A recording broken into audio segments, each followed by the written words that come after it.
We were looking this afternoon at Amos chapter 5 and verse 14.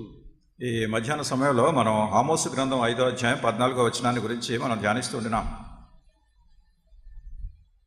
Seek good and not evil, that you may live, and thus may the Lord God of hosts be with you, just as you have said. మీరు బ్రతుకున్నట్లు కీడు విడిచి మేలు వెదకుడి, అలాగు చేసిన ఎడల మీరు అనుకుని చొప్పున దేవుడును సైన్యములకు అధిపతి యెహోవా మీకు తోడుగా నుండును. Then it says, hate evil and love good. తర్వాత వచనంలో ఉంది, కీడును ద్వేషించి మేలును ప్రేమించుడి. So before I can hate evil and love good, I must discern what is good and what is evil. కనుక నేను కీడును ద్వేషించి మేలును ప్రేమించాలి అంటే అసలు కీడు అంటే ఏమిటి, మేలు అంటే ఏమిటి, వీటిని వివేచించగలిగి ఉండాలి. Because our human understanding of good and evil is so corrupt.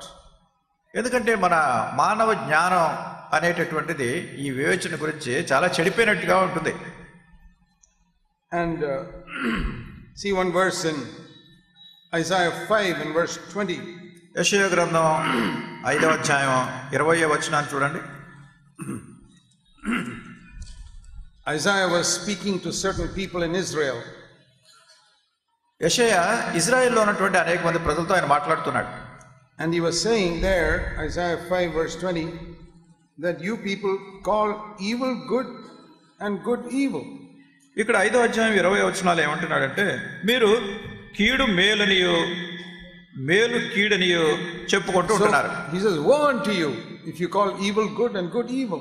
కనుక మీరు కీడును మేలని మేలును కీడని చెప్పినట్టయితే మీకు శ్రమ అంటున్నాడు.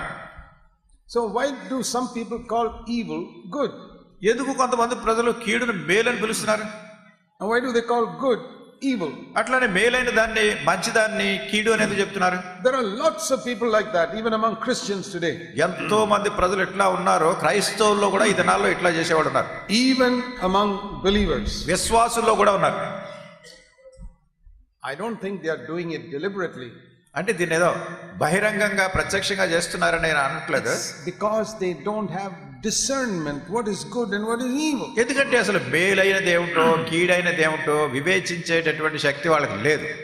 Now if I were to ask you a question, ఇప్పుడు మిమ్మల్ని ఒక ప్రశ్న అడుగుతారు, is putting mud into your mouth good or evil?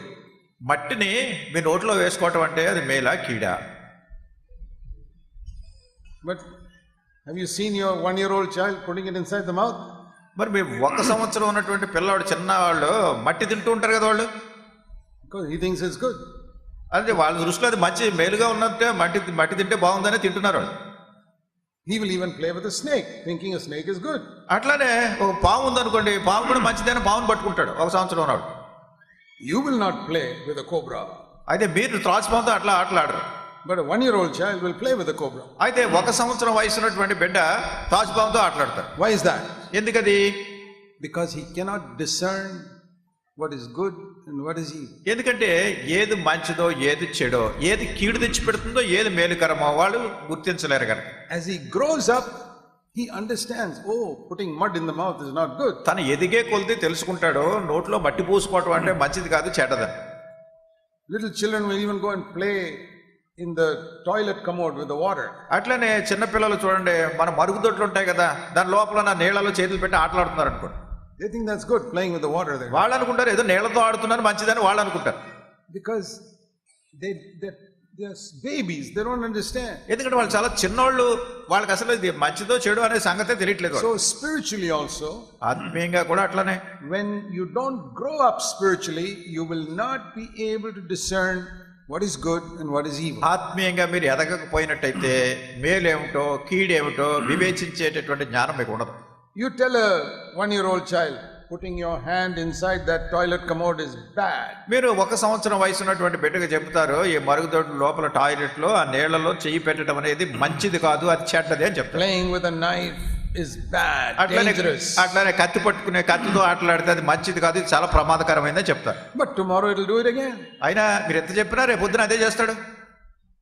So any amount of instruction cannot change కనుక that child's attitude. ఎన్ని రకాల నియమాలు మీరు చెప్పినప్పటికీ ఆ చిన్న బిడ్డకి ఇదేం పనిచేయట్లేదు అది. It has to grow up.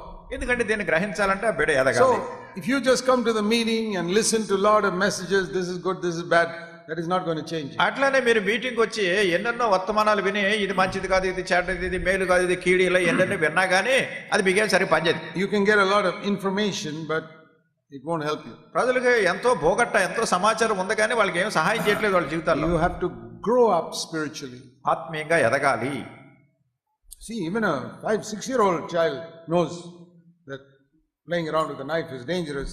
చూడండి, 5-6-year-old child. 5-6 సంవత్సరాల వయసు ఉన్నటువంటి వాళ్ళు కూడా కత్తితో సాగు చేయడం, ఆటలాడటం అనేటటువంటిది ప్రమాదకరమైనది అనేటువంటి సంగతి తెలియకుండా. Not because somebody taught it, it sees, it has grown up to realize some things are dangerous. ఎవరో నేర్పిస్తున్నారని కాదు, వయసు వచ్చే కొలది వాళ్ళే తెలుసుకుంటారు అట్లాంటి వాటితో ఆటలాడితే చాలా ప్రమాదకరమైనది, అపాయం జరుగుతుంది, తెగుతుందని. The way to discern good from evil is to grow up.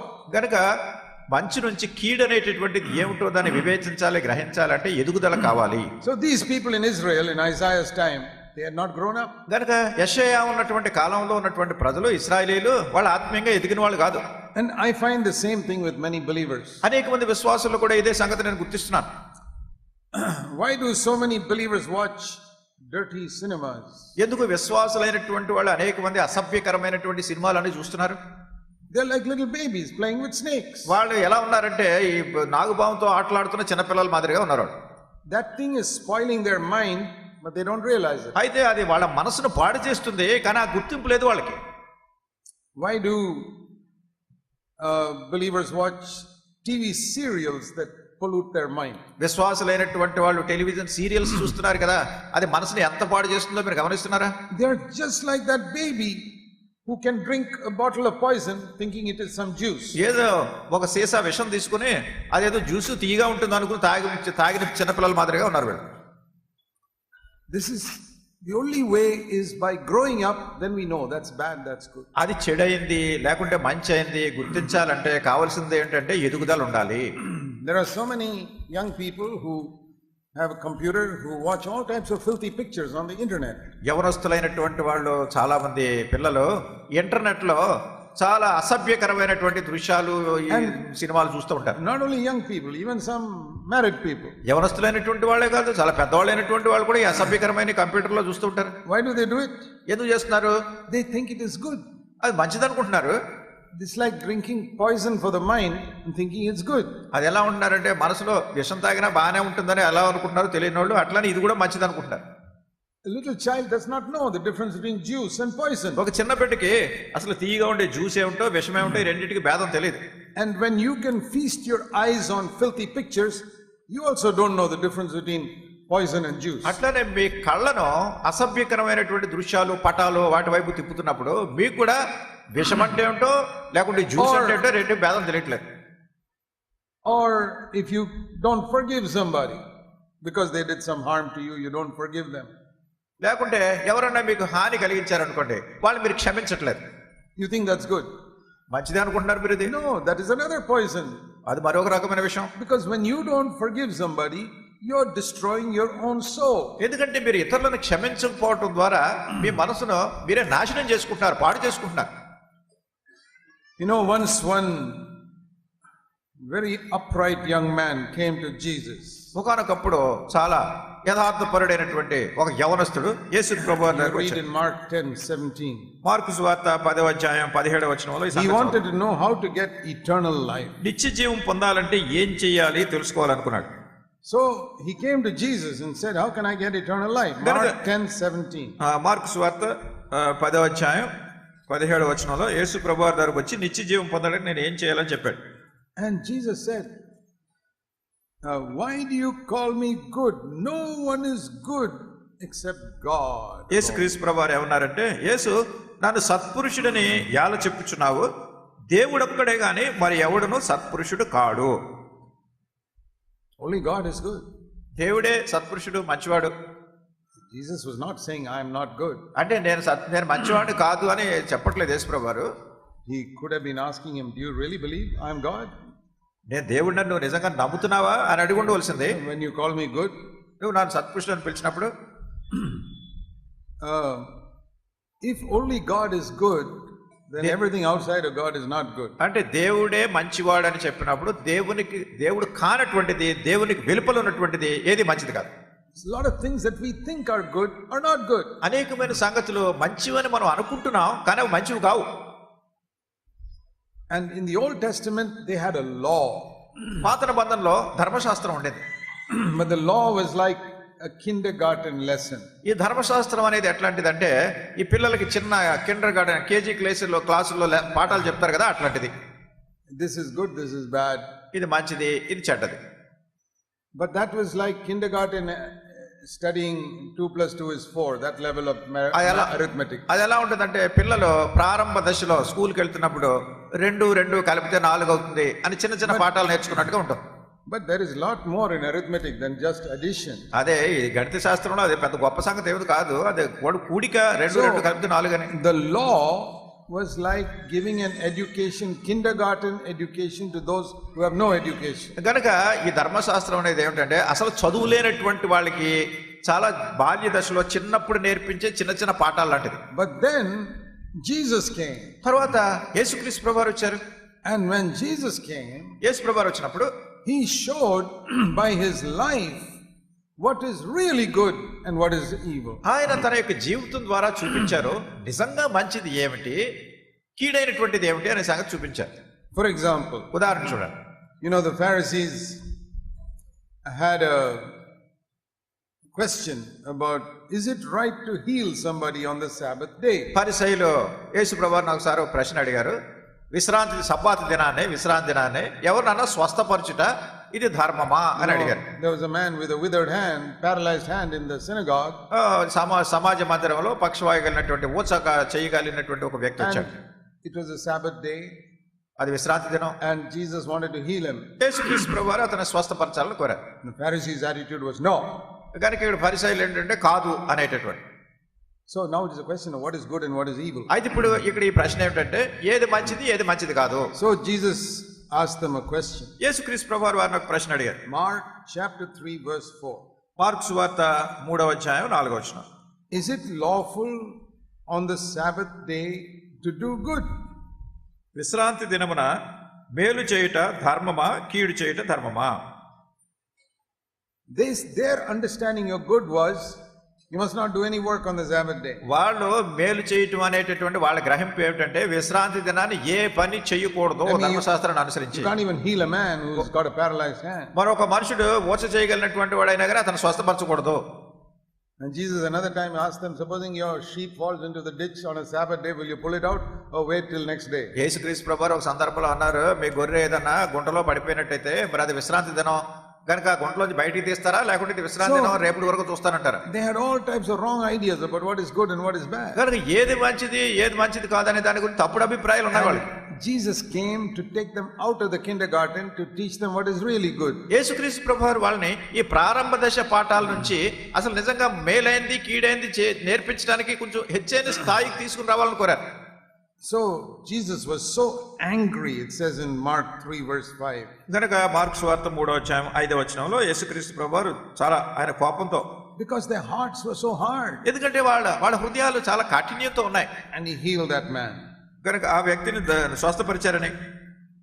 So how shall we understand what is good? కనుక ఏది మంచిదో ఎట్లా మనం గ్రహించాలి? Let me show you another verse. ఇంకో వచనం చూపిస్తాను. In Romans 7, రోమీయులకు రాసిన పత్రిక 7వ అధ్యాయంలో the apostle Paul says, అపోస్తలుడైన పౌలు చెప్పాడు, Romans 7 రోమీయులకు రాసిన పత్రిక 7వ అధ్యాయం and verse 18. 18వ వచనం. I know that in my flesh there is nothing good. నా యందు అనగా నా శరీరమందు మంచిది ఏదియో నివసింపదని నేను ఎరుగుదును. Now we may think there are so many good things in our flesh. మనం అనుకోవచ్చు మన శరీరంలో చాలా మంచివి ఉన్నాయి. We help other people. మనం ఇతరులకు సహాయం చేస్తూ ఉంటాం. We are very clever. మనం చాలా తెలివైన వాళ్ళం. We read the Bible. Bible చదువుతున్నాం. But Jesus said this, Bible says there's nothing good in our flesh. అయితే బైబిల్ చెప్తుంది, యేసుక్రీస్తు ప్రభువారు చెప్పారు మనలో ఏ మంచి లేదని. Here are two statements. ఇక్కడ రెండు రకమైనటువంటి మాటలు ఉన్నాయి. One, there's nothing good in man's flesh. ఒకటి ఏంటంటే మనుషుని జీవితంలో మేలైంది మంచిది ఏది లేదు. and only God is good. Jesus said that. యేసుక్రీస్తు ప్రభువారు కేవలం దేవుడే మంచి సత్పురుషుడు. యేసు ప్రభువారు Now, if we look at our flesh, ఇప్పుడు మన బట్టలు దుస్తులు చూస్తే we have our own dividing of what is good and what is bad in our life. మన యొక్క జీవితాల్లో ఏది మంచిది కాదు అనేటటువంటి దాన్ని విభాగించడానికి ఉన్నాయి రెండు సంగతులు. Each of us have a different standard. మనలో ప్రతి వాళ్ళు కూడా రకరకాల అంతస్తులు ఈ గ్రహింపుని గురించి. Some people may say, drinking a little bit alcohol is not bad. కొంతమంది ఏమనుకుంటారంటే కొంచెం తాగటం అంత పెద్ద చెడు కాదు అనుకుంటారు. Some others may say even a cigarette is not bad. కొంతమంది అంటారు సిగరెట్ కాల్చడం కూడా అంత పెద్ద చెడ్డది కాదు అనుకుంటారు. Or some seeing a cinema is not bad. కొంతమంది అంటారు సినిమా చూడటంలో తప్పే ఉందండి అంటారు. And some people say no, that is bad. కొంతమంది అంటారు లేదా చెడు అంటారు. So we all have different standards of what is good and what is bad. ఇట్లా రకరకాల అంతస్తులు, రకరకాల గ్రహింపు, ఏది మంచిది ఏది చెడ్డది అని. And according to our own standard we try to separate good and bad. కనుక మన సొంత అంతస్తుని బట్టి, మన గ్రహింపుని బట్టి మనం ఏం చేస్తామంటే ఇది మంచిది చెడ్డది అని మనమే వీటిని కొన్ని నిర్ణయించుకుంటూ ఉంటాం. This started from the Garden of Eden. ఇది ఏదెను వనము నుండి ప్రారంభమైంది.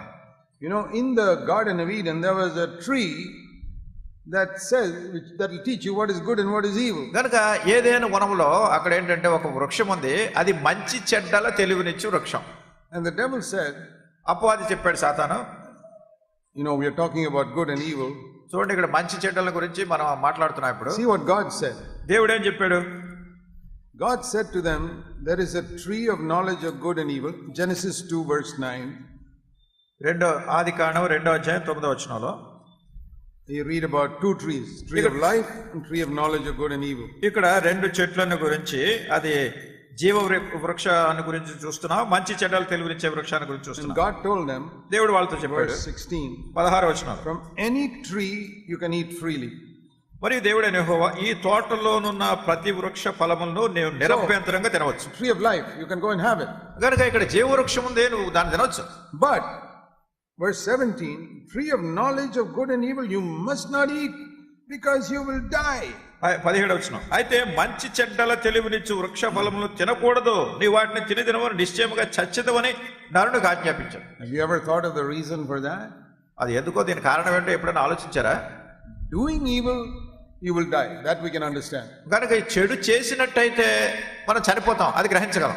But how can knowledge of good and evil bring death? అయితే మంచి చెడ్డల తెలివినిచ్చేటటువంటి ఆ తెలివి ఎట్లా మరణాన్ని తీసుకొస్తుంది? Isn't it good to know good and evil? కనుక మంచి చెడ్డ తెలుసుకోవటం మంచిదే కదా. Don't we teach our children good and evil? కనుక ఏది మంచిది ఏ చెడ్డదని పిల్లలకు మనం బోధిస్తూ ఉంటాం కదా. But the Lord said, if you eat from that tree of knowledge of good and evil you will die. ప్రభు చెప్పాడు, అది మంచి చెడ్డల తెలివినిచ్చే ఆ వృక్ష ఫలాన్ని మీరు తింటే మీరు చచ్చిపోతారని. What is the meaning of that? దాని అర్థం ఏమిటి? But if you eat the tree of life you'll have life. అయితే జీవ వృక్ష ఫలాలను తింటే మీరు జీవాన్ని కలిగి ఉంటారు. You have to relate to that, to what Jesus said, only God is good. అయితే దాన్ని బట్టి యేసుక్రీస్తు ప్రభువారు చెప్పింది మీరు గుర్తించవచ్చు, దేవుడే మంచివాడు, సత్పురుషుడు. The tree of life is a picture of life in the Holy Spirit. జీవ వృక్ష ఫలం అనేటటువంటిది అది పరిశుద్ధాత్మలో ఉన్నటువంటి జీవాన్ని గురించినటువంటి దృష్టి మనకి. The tree of knowledge of good and evil is where I get this information in my own mind and I decide myself what is good and evil. మంచి చెడ్డల తెలివి అనేటటువంటిది దాని జనడం ద్వారా నాకు ఒక మనసు వస్తుంది. ఆ మనసు ఏం చేస్తుందంటే ఏది మంచిదో ఏది చెడ్డదో ఇదే నిర్ణయించే తెలివి కలిగి ఉంటుంది. Just like Adam had that choice, ఆదామునకు ఎంపిక చేసుకునేది కలిగి ఉన్నట్టు all of us are facing that choice today. మనలో ప్రతి వాళ్ళు కూడా ఈ దినాన్ని ఇదే ఈ ఎంపికను గురించే మన పరిస్థితుల్లో ఎదుర్కొంటున్న వస్తాం. Like all the people in the world, we can use our mind and decide this is good, this is evil. ఈ లోకంలో ఉన్నటువంటి ప్రజలందరూ కూడా వాళ్ళ మనసు ఉపయోగించి ఇది మంచిది ఇది చెడ్డది అని ఎట్లా నిర్ణయిస్తున్నారు. And there are a lot of people who feel telling a few lies, it's not bad. చాలా మంది ఏమనుకుంటారంటే ఏదో కొన్ని అబద్ధాలు చెప్తే ఏం తప్పలేదంటారు. Getting angry, that's not bad. ఎవరి మీద కోపం వచ్చిందనుకోండి, కోపం వస్తే తప్పే ఉందంటారు. But when you come to the life of God, అయితే దేవుని జీవము, దేవుని జీవితాన్ని గురించి చూస్తే tree of life, ఈ జీవ వృక్షం and the fullness of the Holy Spirit, పరిశుద్ధాత్మ దేవుని యొక్క సంపూర్ణత, then you say telling lies is bad. అబద్ధం చెప్పడం అంటే చెడు అంతే కదా. Getting angry is bad. కోపపడటం అనేటటువంటిది కూడా చెడ్డది. Seeing all these filthy movies is bad. అసభ్యకరమైనటువంటి సినిమాలు ఇవన్నీ చూడడం కూడా చెడ్డది. So if I use my own mind I will die. నా సొంత మనసు ఉపయోగించి చేస్తే నేను చనిపోతాను అంతే. Because I can be deceived as to what is good and what is bad. ఎందుకంటే ఏది మంచిదో ఏది చెడ్డదో నేను చేస్తూ నన్ను నేను మోసగించుకుంటున్నాను. So the Bible warns us about this Bible దీని గురించి మనల్ని హెచ్చరిస్తుంది in many ways. అనేక విధానాల్లో. Let me show you a verse in Proverbs chapter 3. సామెతల గ్రంథం 3వ అధ్యాయంలో వచనం చూపిస్తాను మీకు. In Proverbs chapter 3 also you see about this tree of knowledge and tree of life. సామెతల గ్రంథం 3వ అధ్యాయంలో కూడా ఇది ఈ మంచి చెడ్డలు తెలివిచ్చే జ్ఞానాన్ని గురించి జీవవృక్షాన్ని గురించినటువంటి తలంపు ఇక్కడ ఉంది. Proverbs 3 verse 5. సామెతల గ్రంథము 3వ అధ్యాయము 5వ వచనం. Trust in the Lord with all your heart. నీ స్వబుద్ధిని ఆధారం చేసుకొనక నీ పూర్ణ హృదయంతో యెహోవా యందు నమ్మికించు. That is the tree of life. ఇది నిజమైనటువంటి జీవం. Don't lean on your own understanding. That's the tree of knowledge of good and evil. నీ స్వబుద్ధిని ఆధారం చేసుకోవద్దు అనేటువంటిది ఏమిటంటే మంచి చెడ్డల తెలివి కలిగి ఉండటం. So in verse 5 you have these two trees. కనుక ఈ 5వ వచనంలో ఈ రెండు వృక్షాలు ఉన్నాయి. If you lean on your own understanding, you will die. నీ స్వబుద్ధిని నువ్వు ఆధారం చేసుకుంటున్నావు అంటే నువ్వు మరణాన్ని తెచ్చిపెట్టుకుంటావు. You trust in the Lord to guide you, you will live. యెహోవా యందు నువ్వు నమ్మికుంచడం అనేటటువంటిది నీవు జీవిస్తావు. Here's the tree of life. అది జీవవృక్షం. Verse 6. 6వ వచనం. In all your ways acknowledge him, నీ ప్రవర్తన అంతటి యందు ఆయన అధికారమునకు ఒప్పుకొనము, and he will direct your path. అప్పుడు ఆయన నీ త్రోవలను సరళం చేయను. He will show you what is good and what is evil. ఏది మంచిది ఏది చెడు ఆయన చూపిస్తాడు నీకు. So there are two ways in which I can find out what is good and what is evil for me. ఏది మంచిదో ఏది చెడ్డదో తెలుసుకోవడానికి రెండు మార్గాలు ఉన్నాయి ఇప్పుడు. One is to use my own human understanding. ఒకటి ఏమిటంటే నా మానవ జ్ఞానాన్ని ఉపయోగించి వాటిని ఏదో తెలుసుకోవడం. And the other is, like I said in the last session, to listen like Mary to God. రెండవది ఏంటంటే నేను మధ్యాహ్నం వర్తమానంలో చెప్పినటువంటి రీతిగా మరియ ఏ రీతిగా దేవుడు చెప్పే మాటలన్నీ వింటూ కూర్చుందో అది విధానం. You know that story we read about Martha, as soon as Jesus came, went into the kitchen and started cooking food. మార్తను గురించి ఆ కథలో మనం చూస్తాం కదా. యేసుక్రీస్తు ప్రభువు రాగానే తొందరగా వంటగదిలోకి వెళ్ళిపోయి వంటలో వార్పులు చేయడం ప్రారంభించింది. She was not watching cinemas in the kitchen. అంటే సినిమా ఆ వంటగదిలో సినిమాలు ఏం చూడలేదేమే. No, కాదు. She was cooking food for Jesus and his 12 disciples. యేసుక్రీస్తు ప్రభువారికి ఆయనతో వచ్చిన 12 మంది శిష్యులకి వంటలు చేస్తుందామే. Now you tell me. ఇప్పుడు చెప్పండి. If Jesus comes to your house with 12 disciples. యేసుక్రీస్తు ప్రభువారు 12 మంది శిష్యులతో మీ ఇంటికి వచ్చారనుకోండి. And one of your sisters rushes to the kitchen to make food for them. కనుక సహోదరిలో ఒక ఆవిడ వెంటనే వంటగదిలోకి పరిగెట్టుకు వెళ్ళిపోయి వీళ్ళకి వంటలు చేయడంలో నిమగ్నం అయిపోయింది అనుకోండి. Is that a good thing or a bad thing? అది మంచిదా చెడ్డదా చెప్పండి. Tell me. చెప్పండి అది మంచిదా చెడ్డదా? According to our human understanding, it's a very good thing. కనుక మన మానవ జ్ఞానంతో ఆలోచిస్తే చాలా మంచిదని అనిపిస్తుంది. Then why did Jesus rebuke Martha, saying, "Oh, you're worried about so many things"? మరి యేసుక్రీస్తు ప్రభువారు మార్తను ఎందుకు ఆయన గద్దిస్తున్నారు? నువ్వు అనేకమైన పనులు పెట్టుకుని తొందరపడుతున్నావు ఎందుకని కొంచెం గద్దించారు ఆయన్ని. Because when Jesus is speaking, that is not the time to go and cook food. ఎందుకంటే యేసుక్రీస్తు ప్రభువారు ఇక్కడ మాట్లాడుతున్నప్పుడు మాట్లాడే సమయంలో అది మనం వెళ్ళి వంట చేసే సమయం కాదు.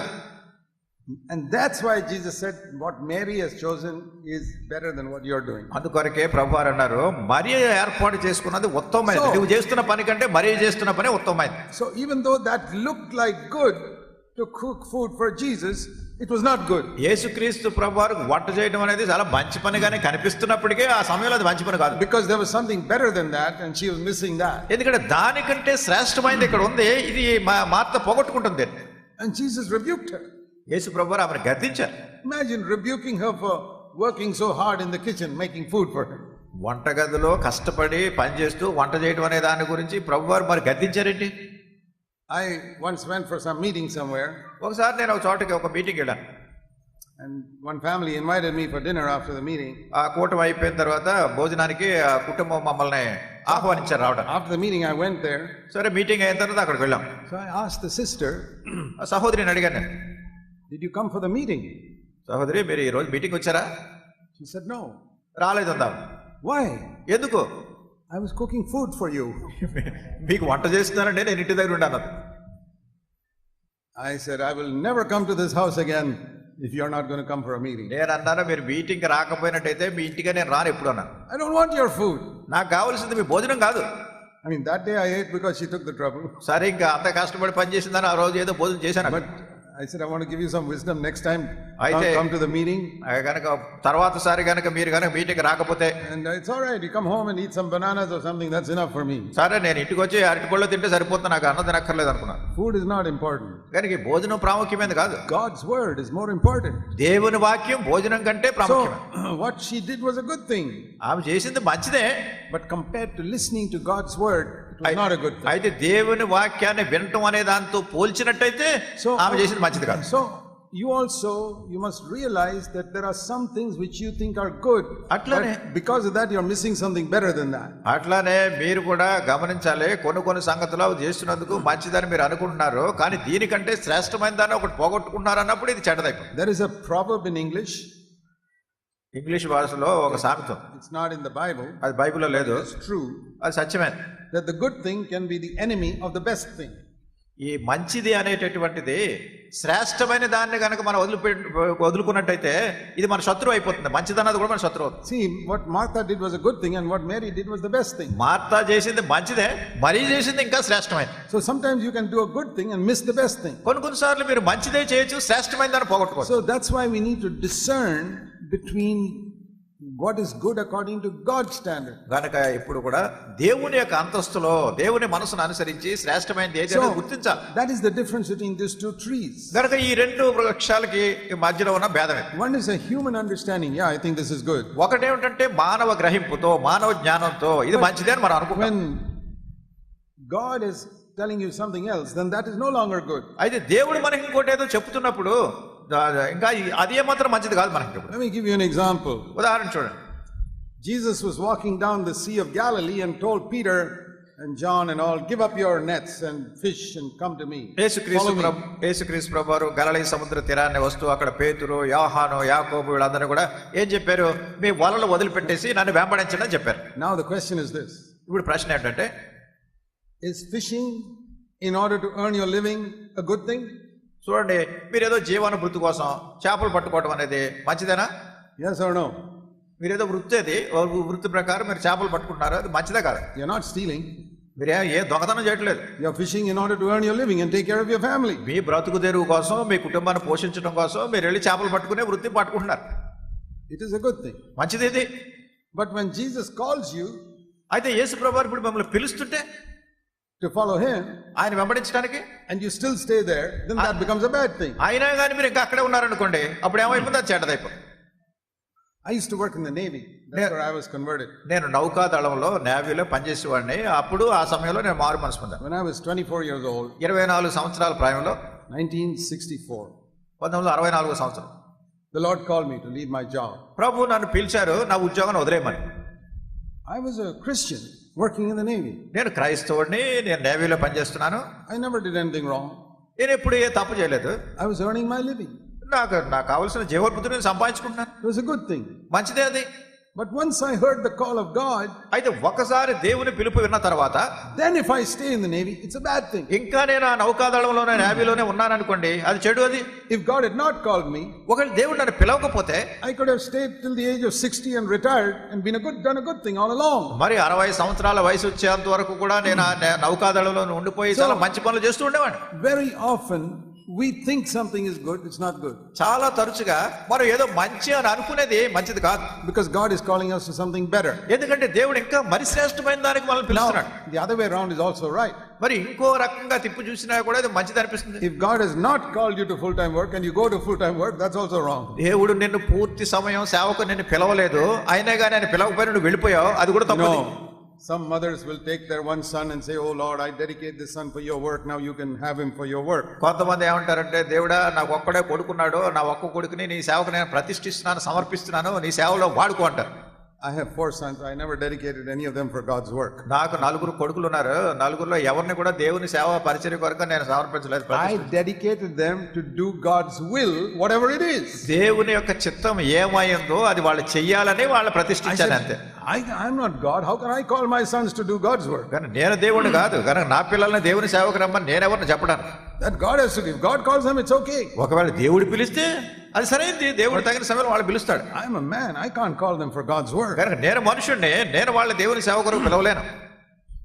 So the important thing is not doing full-time work, but doing the will of God. ఇక్కడ ప్రాముఖ్యమైన సంగతి ఏమిటంటే పూర్తి సమయం సేవ చేస్తున్నాం అనేది కాదు, దేవుని చిత్త ప్రకారం చేస్తున్నామా లేదా అనేది See, ప్రాముఖ్యం. many of you have the idea that a full-time worker is God's servant. మీలో చాలా మంది ఏమనుకుంటారంటే మనసులో పూర్తి సమయం ఉండి దేవుని సేవ చేస్తుంటే అదే దేవుని సేవ అనుకుంటారు.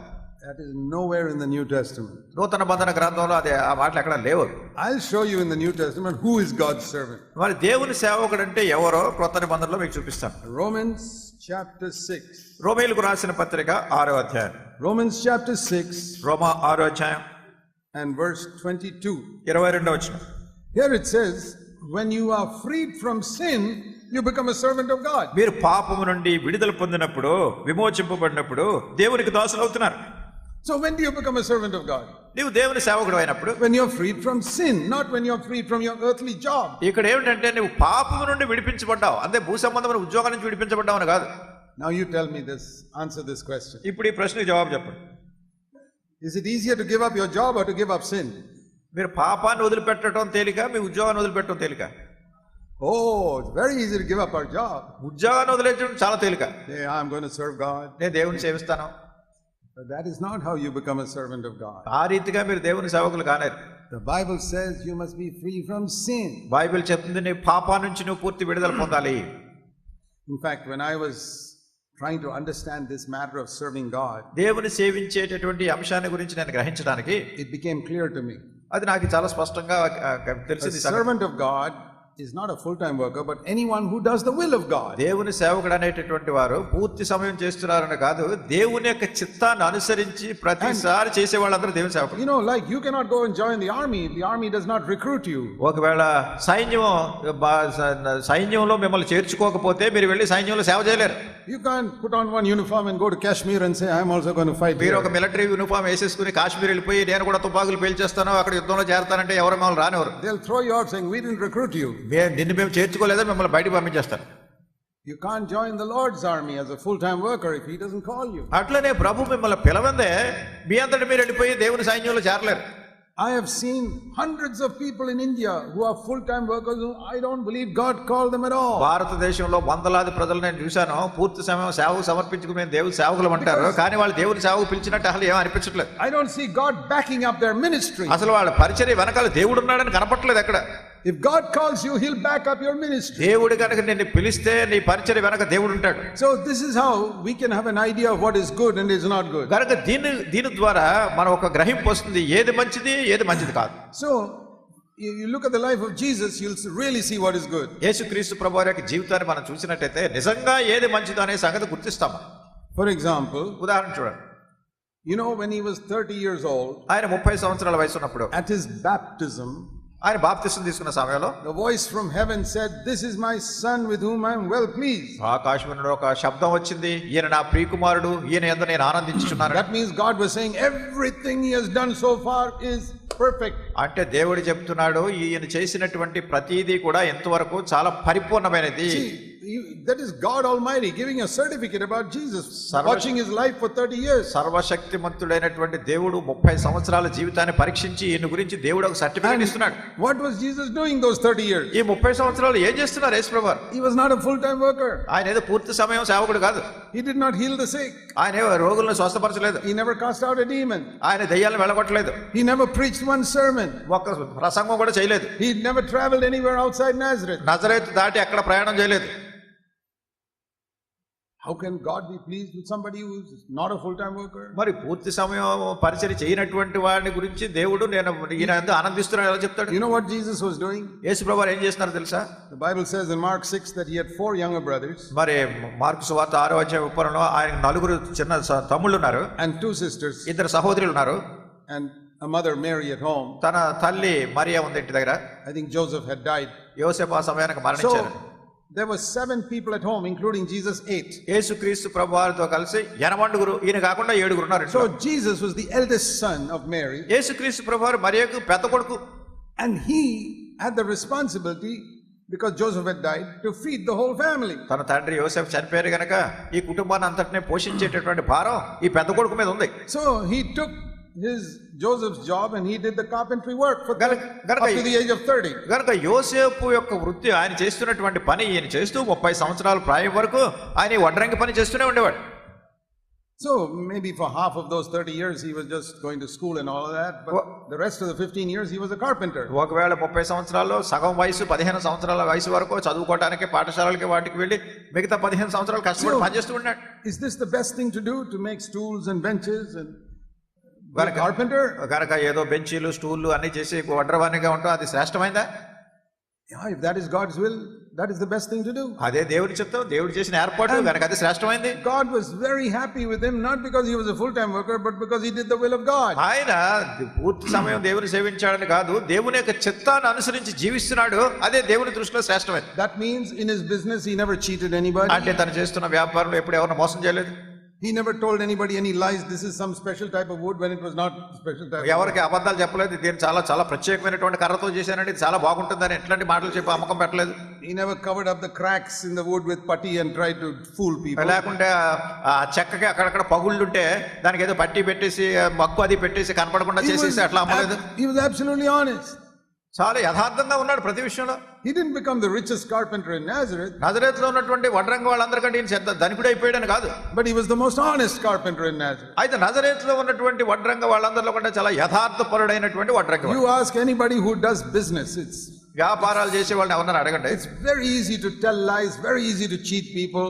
ప్రజలను మోసం చేయాలన్నా ప్రజలతో అబద్ధాలు చెప్పాలన్నా చాలా సులువు చెప్పేస్తారు వాళ్ళు. Very easy to say some product is good when it is not good. ఒక ఏదైనా వాళ్ళు తెచ్చినటువంటిది ఉత్పత్తి చాలా మంచిది కానప్పుడు చాలా శ్రేష్టమైనదని చెప్పేస్తారు వాళ్ళు. Jesus never did it. యేసుక్రీస్తు ప్రభువారు ఇట్లాంటివి అక్కడ చేయలేదు. There we see what it means to be good. గనుక ఏది మంచిదైందో మంచి చేసినప్పుడే దేవుని మనసుకు మంచివాడిగా ఉంటాడు. You don't have to be a full-time worker.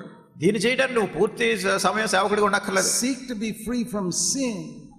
పాపము నుండి పూర్తిగా విడుదల పొందాలి. And do everything righteously. మరి ప్రతిదీ కూడా నీతియుక్తంగా జీవించాలి. So that God, who is watching you all the time, can say, I'm pleased. తద్వారా దేవుడు ప్రతి విషయాన్ని కనిపెట్టి చూసి ఈ వ్యక్తి అంతా నేను ఆనందిస్తున్నానని చెప్పాలి. That is the certificate we must get. అదే మనం పొందవలసినటువంటి certificate. Now turn to Genesis chapter 1. ఇప్పుడు ఆదికాండం 1వ అధ్యాయం చూడండి. In the beginning, verse 1, God created the heaven and earth and it was perfect. ఆదియందు దేవుడు భూమి ఆకాశములను సృజించెను. ఇది చాలా పరిపూర్ణంగా ఉంది.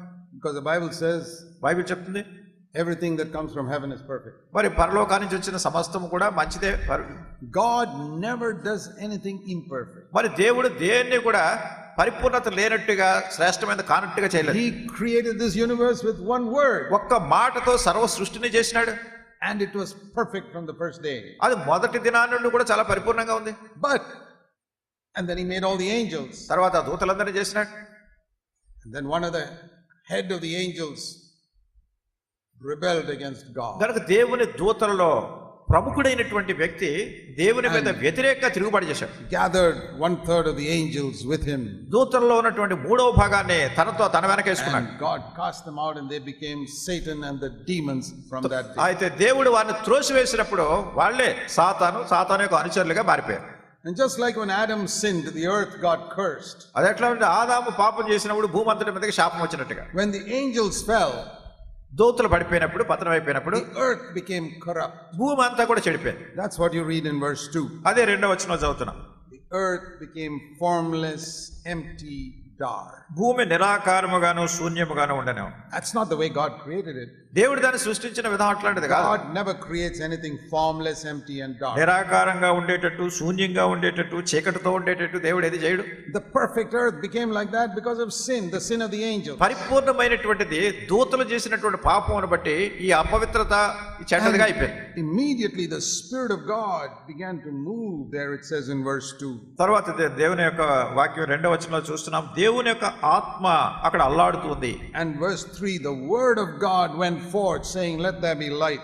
3వ వచనంలో దేవుని యొక్క వాక్యం, దేవుని యొక్క మాట వెలుగు కమ్మని పలికినప్పుడు, right at the beginning you read how the Holy Spirit and the word of God together began to work on this spoilt earth. గనక ప్రారంభంలోనే దేవుని యొక్క మాట, పరిశుద్ధాత్మ పతనమైపోయినటువంటి భూమిని ఏ రీతిగా సంధిస్తూ దాన్ని బాగు చేస్తున్నాయో చూస్తున్నాం.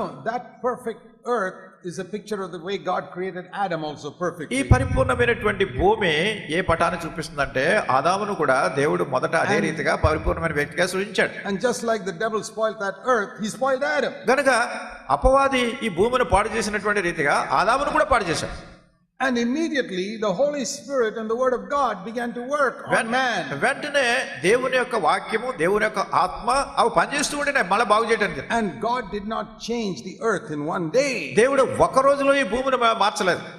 Day by day by day by day over a period of 6 days. ఒక దినం తర్వాత ఒక దినం తర్వాత ఒక దినం తర్వాత ఒక దినం అట్లా 6 దినాల పని. With the Holy Spirit and the Word of God, God could have changed it all in 1 second. మరి పరిశుద్ధాత్మ దేవుని యొక్క వాక్యము ఒక క్షణంలో దీని అంతా మళ్ళీ బాగు చేసి ఉండవలసింది. Why did He do it day by day by day by day by day? ఎందుకు దీన్ని ఒక దినం తర్వాత ఒక రోజు తర్వాత ఒక రోజు ఇలా చేస్తూ వస్తున్నారు? It's a lesson for us. ఇది మనకు ఒక పాఠం. That when we are spoiled, మనం పతనం అయిపోయినప్పుడు and the Holy Spirit and the Word of God begin to work on us, పరిశుద్ధాత్మ దేవుని యొక్క వాక్యము మనలో పనిచేయడం ఆరంభించినప్పుడు God can change us in a second, but He does not. దేవుడు ఒక క్షణంలో మార్చగలడు, కానీ అట్లా చేయడం లేదు. He changes us day by day by day by day. దినదినము మనలో మార్పు పొందిస్తాడు. And then finally, at the end of the chapter, చివరిగా ఈ అధ్యాయం చివరిలో it says God saw everything He had made, verse 31, and it was very good. మొదటి అధ్యాయం 31వ వచనంలో దేవుడు తాను చేసిన యావత్తు చూసినప్పుడు అది చాలా మంచిదిగా ఉండేది. So one day when Jesus comes back, ఒక దినాన్ని యేసుక్రీస్తు ప్రభువు తిరిగి వచ్చినప్పుడు God's work with you and me will be completed and it will be very good. దేవుని యొక్క వాక్యము నీలోను నాలోను సంపూర్ణంగా కార్యం చేసినప్పుడు అది చాలా మంచిదిగా ఉంటుంది. How did He change that earth? ఈ భూమిని ఎట్లా మార్చాడైనా? Verse 2 and 3, the Spirit of God and the Word of God. దేవుని యొక్క వాక్యం 2వ వచనం 3వ వచనంలో దేవుని యొక్క వాక్యము దేవుని యొక్క ఆత్మ ఈ రెండు. Not only the Word of God, not only the Spirit of God. దేవుని యొక్క వాక్యం మాత్రమే కాదు, అట్లనే దేవుని ఆత్మ మాత్రమే కాదు. There are two means by which God changed the earth. ఈ భూమిని మార్చడానికి 2 విధానాలు దేవుడు ఉపయోగించాడు. And 2 means by which God changes us. అట్లానే మనల్ని మార్చడానికి కూడా 2 విధానాలు. That's why we must receive the Word of God and be open to the Holy Spirit. అందుకే దేవుని యొక్క వాక్యాన్ని మనం స్వీకరించాలి, పరిశుద్ధాత్మ నిమిత్తమే మన హృదయాన్ని తెరిచి ఉంచాలి. One alone is not enough. ఒక్కటే సరిపోదు. We need both. మనకి 2 కావాలి. It's just like a train. If it has to go from one station to another, it needs the rails and the engine needs power. చూడండి, ఒక రైలు బండి ఒక station నుంచి ఇంకో స్టేషన్కి వెళ్ళాలంటే దానికి రైలు పట్టా కావాలి, అట్లానే ఇంజిన్ లో శక్తి ఉండాలి దాన్ని లాక్కెళ్ళడానికి. That's why the engine needs either electric power or diesel power. అంటే ఆ ఇంజిన్ లో దానికి కరెంటుకు సంబంధించిన పవర్ కానీ డీజిల్ పవర్ కానీ శక్తి. Which is more important? ఏది చాలా ప్రాముఖ్యమైనది? The rails or the power? రైలు పట్టాలా లేకుంటే అక్కడ ఉన్నటువంటి శక్తి? To go from one place to the other. ఒక స్టేషన్ నుంచి ఇంకో స్టేషన్, ఒక చోట నుంచి ఇంకో చోటకి వెళ్ళాలంటే. If you have power but no rails, you can't go. ఒకవేళ మీకు చాలా శక్తి ఉంది కానీ రైలు పట్టాలు లేవు, ఎలా వెళ్తుంది రైలు? If you have rails and no power, you still can't go. అట్లానే రైలు పట్టాలు ఉన్నాయి కానీ దాన్ని లాగే శక్తి లేదు, అది కూడా కదలదు. You need both. 2 కావాలి మనకి. Supposing the engine says, I am not bothered about the rails, I am going to go off by myself. ఒకవేళ ఇంజిన్ అంటుంది అనుకోండి, ఇంజిన్ లో శక్తి ఉంది, పట్టాలున్నా లేకపోయినా దాంతో పని ఏంటి, నేను వెళ్ళిపోతానని ప్రారంభించింది అనుకోండి, It will get stuck in the ground. ఆ వెంటనే మట్టిలో దిగిపడిపోతుంది. So it's not enough to have the Holy Spirit. కానీ అట్లనే పరిశుద్ధాత్మ ఉంటేనే సరిపోతుంది. You must follow those exact rails of the Word of God. దేవుని యొక్క వాక్యంలో ఉన్నటువంటి ఆ పట్టాలు తీసుకెళ్తున్నట్టుగా వాక్యాన్ని అనుసరించి మన జీవితం వెళ్తూ ఉండాలి. Otherwise, like the engine, you'll just blow the whistle and make a lot of noise. లేనట్టయితే ఆ ఇంజిన్ మాదిరిగా అది వెంటనే పెద్ద శబ్దం వస్తుంది, విజిల్ వస్తుంది. That's how it is in some churches. They just make a lot of noise. అట్లనే కొన్ని సంఘాల్లో ఏంటంటే చాలా శబ్దాలు వస్తూ ఉంటాయి. They're not following the Word of God. దేవుని యొక్క వాక్యాన్ని అనుసరించడం లేదు. We need both. 2 కావాలి మనకి. We need the Word of God and the power of the Holy Spirit. దేవుని యొక్క వాక్యం కావాలి, పరిశుద్ధాత్మ దేవుని శక్తి కావాలి. That is what we see right at the beginning of the Bible. అదే బైబిల్లో ప్రారంభంలోనే ఈ సంగతి మనం చూస్తున్నాం. And then I want you to see this. తర్వాత మీరు చూడాలని కోరుతున్నాను.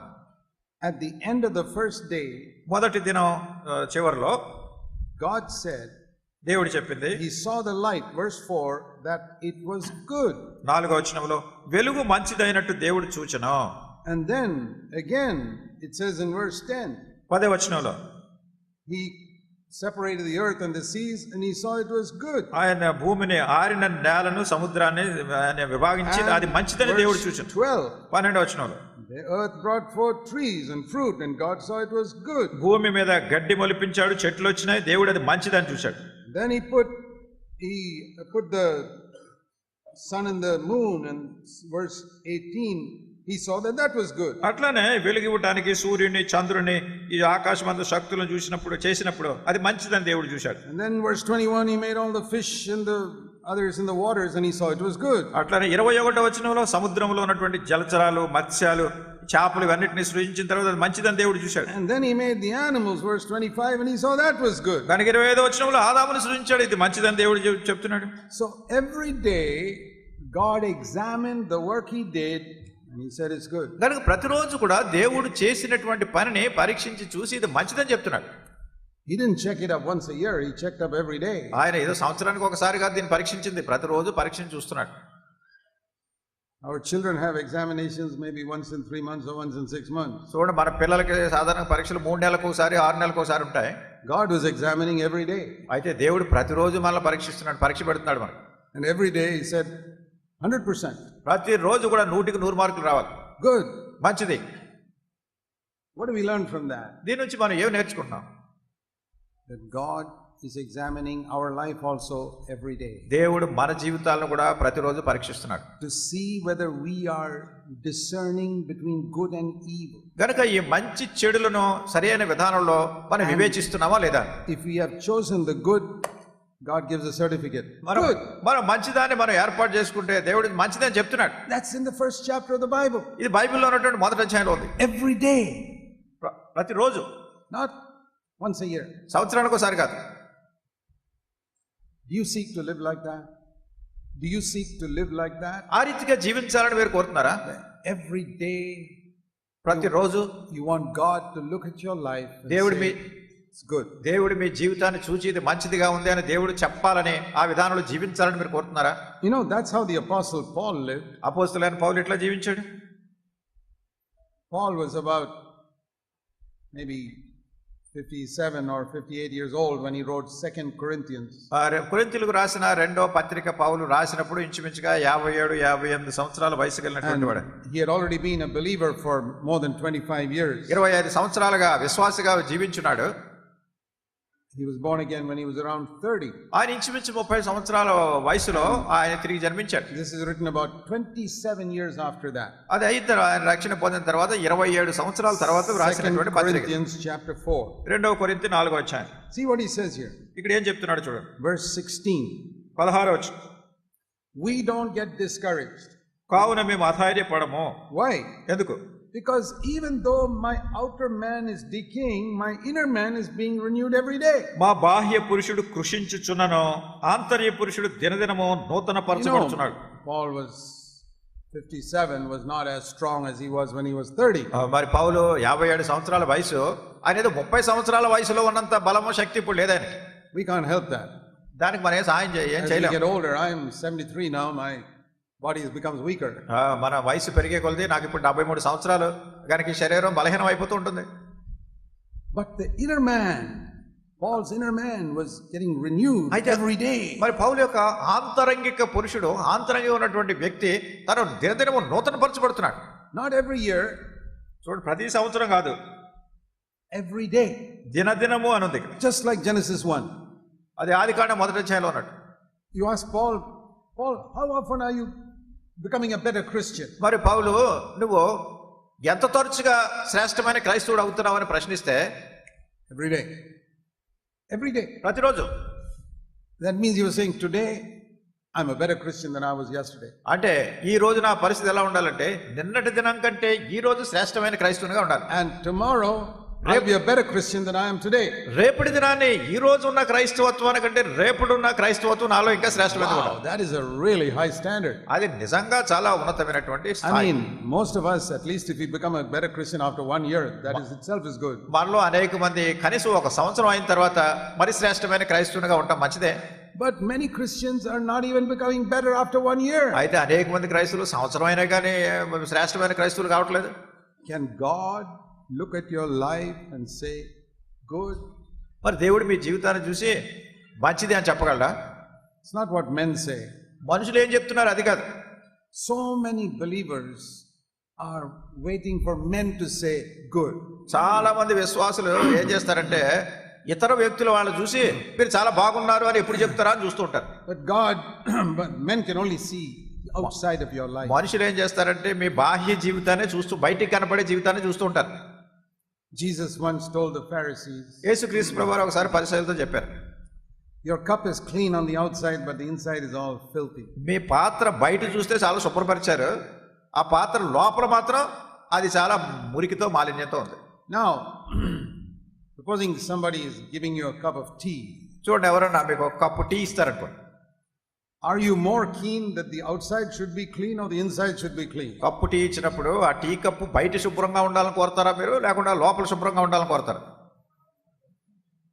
Outside, even if it's dirty, doesn't matter if the inside is clean. బయటికి కొంచెం మురికిగా కనపడినా పర్వాలేదు, కానీ లోపల మాత్రం చాలా పరిశుభ్రంగా ఉండాలి. If I get a glass of water, I don't care if the outside of the glass is dirty. If the inside is clean, it's enough. నాకు ఎవరైనా గ్లాసులో నీళ్ళు ఇచ్చారనుకోండి, ఆ గ్లాసు బయటికి ఎలా కనపడుతుందో నాకు అక్కర్లేదు, కానీ లోపల మాత్రం పరిశుభ్రంగా ఉందా లేదా, పరిశుభ్రం ఉంటే చాలు. That's what Jesus told the Pharisees. అదే పరిసయ్యులతో యేసుక్రీస్తు ప్రభువారు చెప్పారు. You are only worried about the outside. మీరేదో బయట ఉన్నదాన్ని చూస్తున్నారు.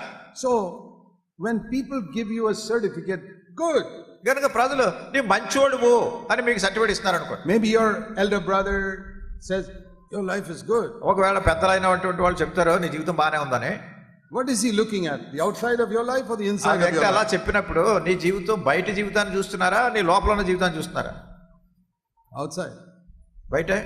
But when God says it is good, అయితే దేవుడు ఇది మంచిదని చెప్పినప్పుడు what is he looking at? ఆయనే చూస్తున్నారు. Inside. లోపల చూస్తున్నారు. See, you can look at my preaching and say, oh, good. ఏదో నేను బోధించడం చూసి మీరు అనొచ్చు ఇది చాలా బాగుంది ఈ బోధన. But I'm not interested in that. దాని విషయంలో నాకు శ్రద్ధ లేదు. I want God to look at my heart and say good. నేను కోరేది ఏంటంటే దేవుడు నా హృదయాన్ని చూసి ఈయన మంచివాడని చెప్పాలి. If you have not been worried about that till today, from today onwards you must be concerned about that. ఎంతవరకు దాని విషయం మీరు చింతించకపోతే కనీసం ఈ రోజైనా దాని గురించి మీరు పట్టించుకోండి. That will help you to grow spiritually more than anything else. ఆత్మీయంగా ఎదగటానికి, వేరే ఇతరమైన దేనికంటే కూడా ఆత్మీయంగా ఎదగటానికి ఇది మీకు సహాయపడుతుంది. Otherwise, like Isaiah said, we will call good evil and evil good. లేనట్టయితే యెషయా చెప్పినట్టుగానే మీరు మేలుని కీడు అంటున్నారు, కీడుని మేలు అంటున్నారు. And what did we read in Amos? ఆమోసులో ఏం చూస్తున్నాం? Seek good and avoid the evil, then God will be with you. మీరు మేలుని వెతికిది కీడుని మీరు విడిచిపెట్టినట్టయితే దేవుడు మీతో ఉంటాడు. But which good? ఎటువంటి మంచిది? Not man certifying that I'm good. నేను మంచివాడని మనుషులు నన్ను సిఫారసు చేసి సర్టిఫికేట్ ఇవ్వడం కాదు. I want to tell you something. మీకు ఇంకో సంగతి చెప్పాలనుకుంటున్నా. Don't care for the opinion of men. మనుషులు ఏం చెప్తున్నారా, వాళ్ళ మన గురించి, వాళ్ళ మనసులో ఏమన్నా దాని గురించి మీరు ఏం చింతించకండి. They can't see your inside. ఎందుకంటే మీ ఆంతరంగిక లోపల ఉన్న దాన్ని వాళ్ళు చూడలేరు. Even your husband who has lived with you 40 years cannot see your inside. 40 సంవత్సరాల నుంచి మీ భర్త మీతో ఉన్నప్పటికీ మీ మనసులో ఉందో ఏముందో ఆయన చూడలేడు. Your wife who's lived with you 40 years can't see what's going on in your mind. అట్లనే నీ భార్య 40 సంవత్సరాల నుంచి నీ భార్యగా ఉన్నా కానీ నీ మనసులో ఏముందో అనే సంగతి ఆవిడకి తెలియదు. You can look so nice on the outside and your mind may be filthy. నీవు బయటకు చూస్తే చక్కగా కనిపించవచ్చు, మనసంతా కూడా కలుషితం అయిపోయి మురికిగా ఉండొచ్చు. And everybody in the church can think you're a wonderful person. సంఘంలో ఉన్నటువంటి ప్రతి వాళ్ళు కూడా నీవు చాలా గొప్ప వ్యక్తివి, అద్భుతంగా ఉన్నావని చెప్తూ ఉండొచ్చు. నేను But God may say, you're not good, you're filthy. దేవుడు అంటాడు నీవు మంచివాడు కాదు, నీవు అంత చెడిపోయినాడు అంటాడు. Just like he told the Pharisees. పరిసయ్యులతో చెప్పినట్టుగానే. See, the people in the synagogue saw the Pharisees on the outside and said, oh, what Bible knowledge, they are all very good. సమాజ మందిరాల్లో ఉన్నటువంటి పరిసయ్యుల్ని ప్రజలు చూసి ఎంత గొప్ప బైబిల్ జ్ఞానం ఉందండి, మీరు చాలా మంచివాళ్ళు, గొప్పవాళ్ళు అని చెప్తూ ఉండేవారు. Jesus looked at the inside and said, not good, evil. అయితే యేసుక్రీస్తు ప్రభువారు వాళ్ళ హృదయాంతరంగంలో ఉన్న సంగతి చూసి ఇది మంచిది కాదు, చెడు ఉంది మీలో అనేవారు. So seek the approval of God. గనుక దేవుని యొక్క నిజమైనటువంటి చిత్తాన్ని వెతకాలి. Let me ask you a question. మిమ్మల్ని ఒక ప్రశ్న అడుగుతాను. If 10,000 people say you're a prophet, will you become a prophet? 10,000 మంది ప్రజలు మిమ్మల్ని ప్రవక్త అని అంటున్నారు అనుకోండి, మీరు ప్రవక్త అవుతారా? No. If 10,000 people say you're a devil, will you become a devil? 10,000 మంది మీరు దయ్యం, నువ్వు సాతాన్ అన్నారు అనుకోండి, మీరు సాతాన్ అవుతారా? Then why are you worried about what people say? మరి అట్లాంటప్పుడు ప్రజలు ఏమంటున్నారు దాని గురించి మీరు ఎందుకు మనసు అనవసరంగా దాని గురించి చెత్తపడుతున్నారు? Whatever people say, you throw it in the garbage bin. ప్రజలు ఏం చెప్పినా కానీ చెత్తకుండీలో పడేయటం దాన్ని. Oh, you call me a prophet? నేను ప్రవక్తని పిలుస్తున్నారా? Garbage. చెత్తబుట్టలో పడేయండి. You call me the devil? లేకపోతే మిమ్మల్ని దెయ్యమని పిలుస్తున్నారా? Garbage. అది కూడా చెత్తబుట్టలో పడేయండి. Lord, what do you say about me? ప్రభువా నువ్వేమంటున్నావు నన్ను గురించి? That's the only thing that matters. అదే నాకు కావాల్సింది, అదే ప్రాముఖ్యమే. And God looks at me every day. దేవుడు కనుక ప్రతిరోజు నేను And చెప్తున్నాను, looks at you. ప్రతిరోజు నేను చూస్తాను. Just like Genesis 1. ఆదికాండం 1వ అధ్యాయం అన్నాడు. And he wants to say, good. నిన్ను మంచివాడని దేవుడు చెప్పగోరాడంట. So let's seek that from today onwards. ఈ రోజు నుండి మనం దాన్నే వెతుకుదాము కాక. Say, Lord, I really want to be good in your eyes, not in the eyes of man. ఓ ప్రభువా, మనుషుని యొక్క దృష్టిలో, మనుషుని నేత్రాల్లో కాదు, నీ దృష్టిలో నేను మంచివానిగా ఉండగోరుతున్నాను. Like we read in Amos, I want to seek after the good. ఆమోసు గ్రంథంలో మనం చూసినటువంటి రీతిగా మేలుని వెతికే వాళ్ళుగా ఉండాలి. The good according to God's standard, not man's standard. దేవుని అంతస్తులో ఉన్నటువంటి మేలు మనుషుని అంతస్తులో ఉన్నది కాదు. Let's pray. ప్రార్థన చేసుకుందాం. Heavenly Father, పరలోకపు తండ్రి, help us to always seek your approval, ఎల్లప్పుడూ కూడా మీ నిజమైనటువంటి చిత్తాన్ని వెతికే వాళ్ళగా మమ్మల్ని చేయండి. so that we can really be changed day by day. తద్వారా దినదినము కూడా మేము మార్పు పొందే వాళ్ళగా ఉందము కాక. Pray in the name of our Lord Jesus Christ. మా ప్రభువైన యేసుక్రీస్తు నామమున ప్రార్థిస్తున్నాం తండ్రి. Amen. ఆమేన్.